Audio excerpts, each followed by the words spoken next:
تشہیر کریں، جن کو تمام مسلمان یوز کرتے ہیں۔ یہ سارے سرمایہ دار لوگ ہیں، یہ سرمایہ کے پجاری ہیں۔ ہم چند دن بائیکاٹ کریں، یہ ہمارے قدموں میں ڈھیر ہو جائیں گے، اور ہم انشاءاللہ پرزور مذمت کرتے ہیں، اور ہم ہر میدان کے اوپر جو فرانس کے میکرون جو ہے، جو لانتی ہے، جس نے ہمارے نبی صلی اللہ علیہ وسلم کے گستاخانہ خاکوں کو شائع کیا اور اس کو سرکاری سطح کے اوپر اس کی پذیرائی کی، اور 70 سے زیادہ مساجد کو اس نے بند کیا، اور یہ 2006 سے جو اب تک چارلی ہیبڈو لانتی میگزین کا جو ہے مصنف جو ہے وہ نبی صلی اللہ علیہ وسلم کے خاکے شائع کر رہا ہے۔ ہم انشاءاللہ اپنی استطاعت کے ساتھ، اپنی قوت کے ساتھ انشاءاللہ اس کا خاتمہ کریں گے، اور انشاءاللہ تعالی نبی صلی اللہ علیہ وسلم کے ناموس کی حفاظت کریں گے۔ سب بھائی فرانس کی پروڈکٹس کا ہم انشاءاللہ بعد میں بتائیں گے، اس کا بائیکاٹ کریں۔ اگر لو کے بسکٹ نہیں کھائیں گے تو مر نہیں جائیں گے، ٹوٹل کے پمپ سے پیٹرول نہیں ڈلوائیں گے، گاڑیاں پھر بھی انشاءاللہ چلیں گی، لیکن ہم انشاءاللہ اپنی دینی حمیت کا اظہار کریں گے۔ مر جائیں گے لیکن لو کا بسکٹ دوبارہ نہیں کھائیں گے۔ یہ میں سب بھائیوں سے انشاءاللہ تعاون کی درخواست کرتا ہوں، اور میں دوبارہ بھائی کی بہت حوصلہ افزائی کرتا ہوں، ان کا شکریہ ادا کرتا ہوں کہ انہوں نے ہماری آواز کو آپ تک پہنچایا۔ انشاءاللہ ہم ناموس صحابہ کے لیے بھی اہل سنت اکٹھی ہے، اور نبی صلی اللہ علیہ وسلم کی عزت اور عظمت کے دفاع کے لیے ہم ہر میدان میں انشاءاللہ اکٹھے کھڑے ہوں گے۔ جی ڈاکٹر صاحب بہت شکریہ۔ سامعین آپ نے سنا یہ جہاد اکبر ہے، اور اس میں آپ کیسے شامل ہوں گے؟ لائک کیجئے گا اور اپنی رائے کا اظہار کمنٹ کے ذریعے کیجئے گا۔ میں اپنے اگلے سوال کی طرف بڑھتا ہوں۔ محترم فاروق صاحب یہ مرکزی جمعیت اہل حدیث کے امیر ہیں، ان سے بہت خاص سوال کرنے لگا ہوں۔ وہ سوال اس لیے کر رہا ہوں کہ سامعین ناظرین ہمیں پتہ چلے کہ ہم جب قوم کو تقسیم کریں گے تو ہماری مشابہت کس کے ساتھ ہوگی، اور جب ہم قوم کو ایک جان کریں گے تو ہماری مشابہت کس کے ساتھ ہوگی۔ تو محترم فاروق صاحب آپ یہ عرض کیجئے گا کہ پوری دنیا کا کفر یہ بتائیے گا کہ اس کو سب سے زیادہ تکلیف کب ہوتی ہے؟ ہم معاشی طور پہ ترقی کریں، ہمارے پاس رقبے کے لحاظ سے ملک زیادہ آ جائے، ہمارا حکمران کوئی ایماندار آ جائے، اس کو اس سے تکلیف ہوتی ہے، یا اس کو اس سے تکلیف ہوتی ہے کہ ہم بکھرے رہیں؟ یہ بہت عام سوال ہے، اور آپ اپنی تجربے کی روشنی میں اس کا جواب ارشاد فرمائیے گا۔ بسم اللہ الرحمن الرحیم۔ آج لمحہ لمحہ دل کو جو مسرت ہوتی ہے وہ بیان نہیں کر سکتا۔ ہم ان لوگوں کے شکر ہیں جنہوں نے لیکن اس حرکت پر ہم بہت احتجاج کریں گے۔ ماحول جو ہمیں ملا ہے یہ اللہ رب العالمین کی خصوصی عنایت ہے۔ اب جو ہم بکھری ہوئے تھے ہم اکٹھے ہو گئے ہیں، اور یہ ہمارا اکٹھا ہونا باطل طاقتوں کے لیے سب سے زیادہ تکلیف دہ امر ہے۔ تو اللہ رب العالمین ہمیں اسی طرح اکٹھا رکھے، اور اللہ رب العالمین ہمیں سب کو اس طرح جنت الفردوس میں مقام عطا فرمائے۔ رہ گیا مسئلہ ناموس صحابہ کا، تو اس کے سلسلے میں تو عام فہم بات یہ ہے کہ مسلمان دین پر عمل تو نہیں کرتے، جب مذہب کی بات آتی ہے، محمد صلی اللہ علیہ وسلم کی ذات کی بات آتی ہے، اللہ کی بات آتی ہے، تو یہ مر مٹنے کے تیار ہو جاتے ہیں۔ تو یہی جذبے جو ہیں ان کی ان حرکتوں کی وجہ سے ہمیں جو صلہ ملتا ہے، ہم بڑے ان کے مشکور ہیں، لیکن اپنے اندر اس چیز کو ہر اس سٹیج پر، ہر اس اپنے ممبر رسول پر دعوت دیں اور یونائٹ ہوئیں لا الہ الا اللہ محمد رسول اللہ کی وجہ سے۔ کلمہ ہمارا ایک ہے، قرآن ہمارا ایک ہے، حج ایک ہے، پھر ہمارے اندر چھوٹی چھوٹی فروئی مسائل جو ہیں یہ کوئی اہمیت نہیں رکھتے۔ تو اللہ تعالیٰ نے اس اختلاف میں بھی حکمت رکھی ہے۔ یہ بڑی تفصیل کی بات آ جاتی ہے، علماء کرام بیٹھے ہوئے ہیں، میں اس پر مزید بحث نہیں کرتا، لیکن اتنا ہے کہ ہمیں ان چیزوں کو دیکھ کر جتنا ہم اپنے اندر اتفاق و اتحاد پیدا کریں گے تو اتنی ہی باطل طاقتوں کو تکلیف ہوگی۔ بہت شکریہ جی۔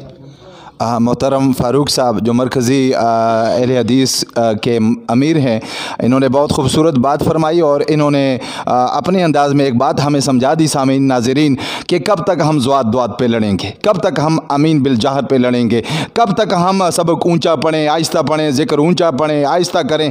تو یہ ایشو نہیں ہے، ایشو یہ ہے کہ ناموس صحابہ پر ہم جمع ہوں گے تو رب کعبہ کی قسم میں کہہ رہا ہوں، میرا تجربہ کہہ رہا ہے، میرا جذبہ کہہ رہا ہے، میرا حوصلہ کہہ رہا ہے کہ جو اندر اور باہر سے کالا گیا ہے یہ بھاگے گا انشاءاللہ، اور ختم نبوت پر جمع ہوں گے تو ملکہ وکٹوریہ کی جو روحانی اولاد ہے وہ بھی انشاءاللہ دم دبا کر بھاگے گی۔ بس ہمارے پکے مکانوں کو وہ انتظار نہیں کر رہے، ہماری گاڑیاں لمبی ہو اس کے انتظار نہیں کر رہے، انہیں جس چیز کا سب سے زیادہ خوف ہے وہ اس بات پر ہے کہ یہ جمع نہ ہو، لیکن وہ خوف ہم نے انہیں دلا دیا ہے، اب ہم جمع ہو چکے ہیں۔ میں آخری سوال کی طرف بڑھوں گا اور رب نواز طاہر صاحب آپ سے کروں گا، بڑا اہم سوال ہے، سامعین بھی اس کو سننا چاہتے ہیں اور سمجھنا چاہتے ہیں کہ بتائیے گا آج ناموس صحابہ پر، آج ختم نبوت پر جتنے بھی لوگ کنفیوز کر رہے ہیں امت کو، اس کے پیچھے جتنے بھی مسائل، جتنی بھی الجھنیں، اس کے پیچھے کون قصوروار ہے؟ لوگ کہتے ہیں مذہبی رہنما قصوروار ہے، مولوی صاحب قصوروار، چونکہ نزلہ سارا تو مولوی صاحب پہ گرتا ہے، ایم پی اے پہ نہیں گرتا، ایم این اے پہ نہیں گرتا، صدر پہ نہیں گرتا۔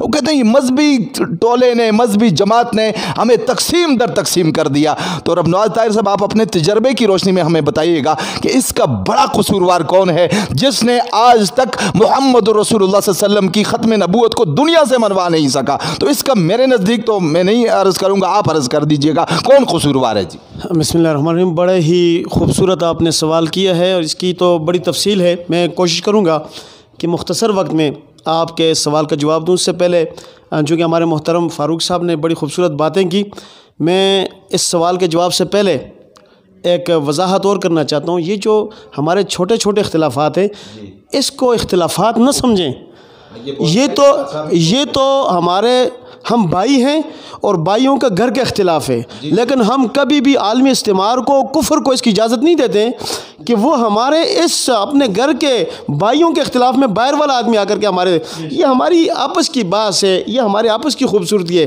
ایسے ہم اختلاف نہیں کہتے۔ یہ ہم کافروں کو کبھی بھی اجازت نہیں دیں گے کہ ہمارے ان چھوٹے چھوٹے باتوں کی وجہ سے وہ آ کر کے ہمارے درمیان، یہ ہماری مثال ایسی ہے جیسے سیدنا علی المرتضیٰ اور سیدنا امیر معاویہ رضی اللہ تعالیٰ عنہ۔ اب غلط فہمی تھی، جنگ نہیں تھی، کیونکہ قرآن کہتے ہیں رحماء بینہم، ہم قرآن کو، اس تاریخ کو ہم دیوار پہ مار دیں گے، جوتے کی نوک سے اڑا دیں گے جو قرآن سے ٹکرائے گا۔ اب قرآن کہتے ہیں رحماء بینہم، صحابہ ایک دوسرے کے ہمدل تھے۔ تو یہ جو اختلاف تھا، اب اختلاف کیا تھا؟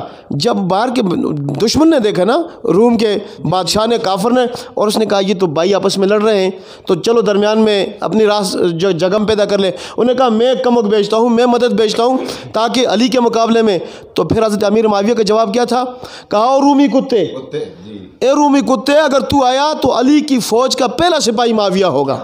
اور سیدنا علی المرتضیٰ سے پوچھا کہ امیر المومنین یہ جو شخص ہے امیر معاویہ، اس کے بارے میں آپ کیا کہتے ہیں؟ اب سوال کرنے والے کا مقصد یہ تھا کہ یہ اس کے بارے میں بلا برا کہیں گے۔ تو سیدنا علی المرتضیٰ نے بڑی خوبصورت بات کی، انہوں نے کہا جب تک یہ شخص امت کے اندر ہے تب تک یہ امت مامون و محفوظ ہے، اور جس دن یہ شخص امت سے چلا گیا، اس دنیا سے رخصت ہو گیا، تو اس امت کے سر یوں گریں گے جیسے حنظل کے پھل گرتے ہیں۔ حنظل کا پھل جو بڑا ہلکا ہوتا ہے، ہوا سے بھی گرتا ہے۔ تو بات وہی ہے کہ جس دن سے امیر معاویہ اس دنیا سے رخصت ہوئے، اور وہ جو تلوار نیام سے باہر نکلی ہے آج تک واپس نہیں گئی، سیدنا علی المرتضیٰ کا قول۔ تو ہم وہ بھی بھائی تھے، ان کے درمیان بھی لوگوں نے راستہ بنانے کی کوشش کی، اسی طرح ہم بھی بھائی ہیں، ہمارے درمیان میں بھی راستہ بنانے کی کوشش کرتے ہیں، لیکن ہم انشاءاللہ یہ راستہ نہیں دیں گے۔ اگلی جو بات آپ نے کی کہ اس کا قصوروار کون ہے، دیکھیں آج ہمارا وزیر اعظم سے لے کر نیچے تک ایجنسیوں کے جتنے بھی اہلکار ہیں وہ ایک بات کرتے ہیں کہ ملک پاکستان میں یہ جو فرقہ واریت کا معاملہ ہے، یہ جو ناموس صحابہ اور ناموس اہل بیت اور ناموس رسالت کا معاملہ ہے، ختم نبوت پہ حملے ہیں، اس پہ جو ہے ہمارا انڈیا ملوث ہے، ہمارا ایران ملوث ہے، عالمی ایجنسیز ملوث ہے۔ میں کہتا ہوں کہ ہمارے وزیر اعظم کی بات بھی ٹھیک ہے، ہماری ایجنسیز کی بات بھی ٹھیک ہے کہ اس میں ایران ملوث ہے، اس میں انڈیا ملوث ہے، اس میں را ملوث ہے، اس میں امریکہ کی جو ہے ایجنسیز ملوث ہے، لیکن بات یہ ہے کہ یہاں ان ایجنسیوں کے اہلکار کون بنتے ہیں؟ کیا اہل سنت والجماعت کا کوئی طبقہ وہ اہلکار بنائے؟ آپ نے دیوبندیوں کو دیکھا ہے کہ انہوں نے کسی کی توہین کی؟ آپ نے اہل حدیث کو دیکھا ہے کہ انہوں نے کسی مکتب فکر کے مقدسات کی توہین کی ہو؟ آپ نے بریلویوں کو دیکھا ہے کہ انہوں نے کسی جو ہے مقدسات کی توہین کی ہو؟ ایجنسیوں کے اعلیٰ کار یا قادیانیت بنی ہے یا رافضیت بنی ہے۔ یہ دو طبقے اداکار بنے ہیں، سازش ان کی صحیح، لیکن اداکار پاکستان میں دیکھیں ابھی گستاخی کس نے کی؟ ختم نبوت کی گستاخی ہمیشہ قادیانی لابی کرتی ہے، وہ آ کر کے یہاں پہ وہ ماحول پیدا کرتی ہے۔ اسی طرح ناموس صحابہ و اہل بیت کے حوالے سے ہمیشہ رافضیت، ایران اس کے پیچھے ہے، اور وہ یہاں پہ آ کر کے یہ معاملات کرتے ہیں۔ تو یہاں پہ گستاخی اسلام آباد میں ہوئی، کون ہے؟ کیا وہ امریکہ کا کوئی اہلکار ہے؟ اسے سب لوگ جانتے ہیں۔ جس نے کراچی میں نماز کے اندر ناموس صحابہ پہ حملہ کیا وہ کون ہے؟ کیا وہ امریکہ کا آدمی ہے؟ وہ پاکستان کا ہے، وہ ایک لابی کا آدمی ہے۔ اسی طرح لاہور میں پریس کانفرنس کرنے والا، کیا وہ کوئی ایجنسیز کا امریکہ کا یا انڈیا کا جو شہری ہے؟ وہ پاکستان کا شہری ہے۔ یہ استعمال ہوتے ہیں، اور ہم حکومت سے یہی کہتے ہیں کہ پاکستان کو اگر پرامن کرنا ہے، ان اداکاروں کو، یہ بکنے والے میر جعفر اور میر صادق کی اولادوں کو، ان کو قابو پر کرنا پڑے گا۔ جو ٹیپو سلطان کو میدان میں شکست ہوئی، مسلمان کبھی شکست نہیں کھاتا، ان غداروں کی وجہ سے ہمیں شکست ہوئی تھی۔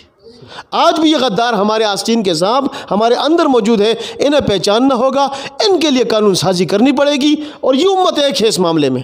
میں آپ کا چونکہ سوال کا جواب بہت زیادہ لمبا ہو گیا، میں یہی کہوں گا کہ یہ دو طبقے یہاں استعمال ہوتے ہیں، اور باقی باہر کی حکومت کی بھی آتی ہے، ہماری ایجنسی ذمہ داری ہے۔ وہ یہ تو ہیں کہ جی یہاں جو ہے داخل ہو چکے ویگو ہیں، ان کے انٹرنیٹ ہے، وہ ہیں اتنے بھائی اتنی چیزیں آپ نے گن لی، آپ داری بنتی ہے کہ آپ انہیں روکے بھی۔ اب وہ جا کر کے اپنی ہدف خانہ بناتے ہیں، اور حکومتی نمائندے پہلے سے خبردار کیا تھا، سب خبردار کرنے کے لیے بیٹھے ہیں۔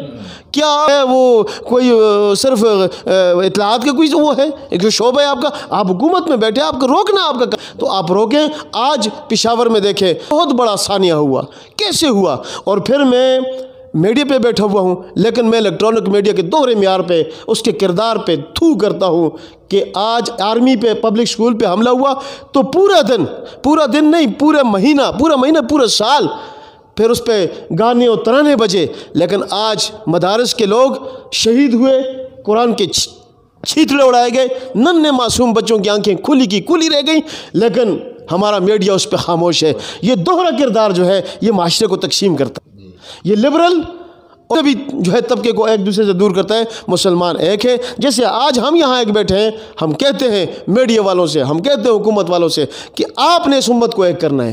آج میں اس آپ کے پروگرام کی وساطت سے حکومت پاکستان، خاص کر اپنے وزیر اعظم سے کہوں گا، خان صاحب آپ نے ہمیشہ بیانات بڑے بے باک دیے ہیں، بیانات آپ اچھے کرتے ہیں، لیکن عملی کام بھی آپ بے باک کر لیں۔ فرانس کے سفیر کو پوری قوم کا مطالبہ ہے، پوری قوم کا متفقہ مطالبہ ہے، ہر مکتب فکر کا، کہ فرانس کے سفیر کو بلا کر کے احتجاج نہ کریں، اس کو بیگ اس کے ہاتھ میں دے کر کے اس کو روانہ کر دیں۔ ملک پاکستان میں اس کی جگہ نہیں ہے۔ فرانس کے سفارت خانے کو بند کر کے سفارتی تعلقات منقطع کیا جائے اور اس کے سفیر کو باہر بھیج دیا جائے، اور پشاور جو بم دھماکہ ہوا ہے اس کے ملزمان کو فی الفور گرفتار کر کے ان کے پیچھے جو بھی لابی ہے اسے بے نقاب کر کے، تاکہ یہ آگ آگے نہ بڑھے۔ ہمارا ملک بہت عرصے بعد ایک پرامن ماحول میں آئے، دوبارہ یہ آگ لگانے والے آگ لگا رہے ہیں۔ اور میں نے پہلے بھی آپ کے جواب میں نشاندہی کی تھی کہ وہاں پہ محرم میں صحابہ کی توہین ہوئی، ربیع الاول میں جو ہے وہ رسول اللہ کی توہین ہوئی۔ یہ ایک مخصوص اور عالمی استعماری لابی کا یہ ایجنڈا ہے، ہم اس ایجنڈے کو کبھی بھی کامیاب نہیں ہونے دیں گے انشاءاللہ۔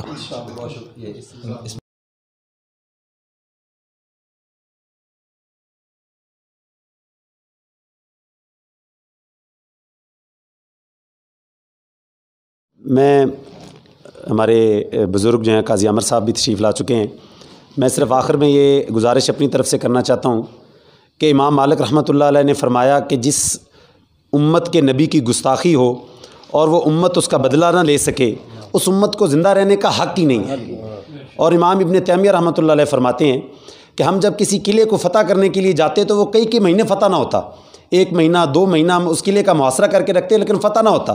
لیکن جیسے ہی اندر سے کوئی ان کا پادری نبی کریم صلی اللہ علیہ وسلم کی شان میں گستاخی کرتا تو ہمارے کلیجے پھٹ پڑتے، جوش تھا کہ آسمانوں کو پہنچتا، اور پھر وہ سورج غروب نہ ہوتا کہ ہم اس قلعے کو فتح کر لیتے تھے۔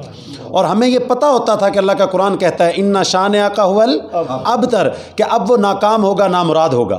تو نبی کریم صلی اللہ علیہ وسلم کی گستاخی کر کے اس فرانس نے خاکے نہیں بنائے، انشاءاللہ یہ فرانس اب خاک میں ملے گا۔ گا. اور یہ مغرب کا دوہرا معیار ہمیشہ سے چلتا آ رہا ہے. یہ لبرل اور سیکولر مافیا جو ہے جب فریڈم آف سپیچ کے نام پہ یہ لوگوں کو گمراہ کرتے ہیں. آزادی اظہار رائے اس کا مطلب یہ ہوتا ہے کہ آپ کو کھانے کی آزادی ہے, پینے کی آزادی ہے, پہننے کی آزادی ہے, لیکن یہ لعنتی اور حرام کی اولاد. میں ساتھ بتاتا جاؤں آپ کو میں نے یہ لفظ کیوں استعمال کیا.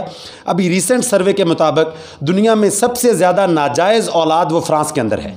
اس کی مور دین 50% آبادی وہ ناجائز ہے. آپ اس کو سرچ بھی کر سکتے ہیں. تو یہ فریڈم آف سپیچ کے نام کے اوپر گمراہ کرتے ہیں کہ بھئی ہم آزادی اظہار ہے. اچھا, جب اس کے ساتھ ہی فرانس کے صدر نے, سب بھائیوں کو پتہ ہوگا کہ مسلم خواتین کے حجاب پر پابندی لگائی ہے. اچھا, حجاب کا پہننا کیا آزادی اظہار نہیں ہے؟ کیا جن خواتین نے, ہماری بہنوں نے حجاب کو پہنا, کیا یہ فریڈم آف سپیچ کے زمرے میں نہیں آتا؟ تو آپ یہ گمراہ لوگوں کو کرتے ہیں. اور ہمارے یہ لبرل مافیا جو ہیں یہ ان کی بات پہ کہتے ہیں آزادی اظہار ہے. جب حجاب ہماری بہنیں کرتی ہیں تو کیا وہ آزادی اظہار نہیں ہوتا؟ ہاں میرے بھائیوں, اب موقع ہے. یہ امت جس طرح آج یہ گلدستہ اہل سنت کا, تمام مکاتب فکر کا اکٹھا ہوا ہے اور انہوں نے یہ مضبوط پیغام دیا ہے. اور ہم یہ سب جانتے ہیں کہ عالمی استعماری قوتوں کو یہ اہل سنت کا اتحاد ان کے پیٹ میں بڑے مرور پیدا کر رہا ہے.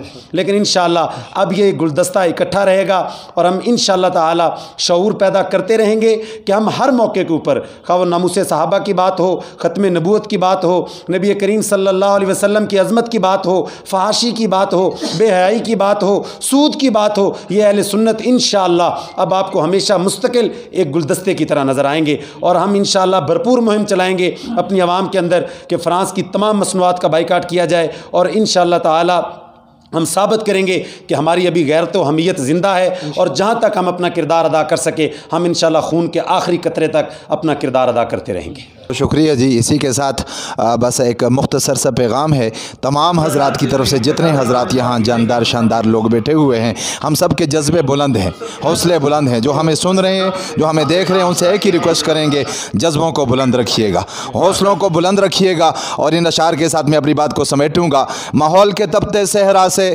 حالات کی اجڑی شاخوں سے, ماحول کے تپتے صحرا سے, حالات کی اجڑی شاخوں سے, ہم اہل جنوں پھولوں سے بھرے دامن کی توقع رکھتے ہیں. اگر چاہتے ہیں کہ اس جہاد اکبر میں آپ ان سب کے ساتھ شامل ہوں تو لائک, کمنٹس اور شیئر کرنا مت بھولیے گا. اللہ تعالی ہم سب کا حامی و ناصر ہو. پروگرام کا نام بہت پیارا تھا, ناموس صحابہ کی جنگ, پوری امت کے سنگ آخری سانسوں تک لڑتے رہیں گے. والسلام.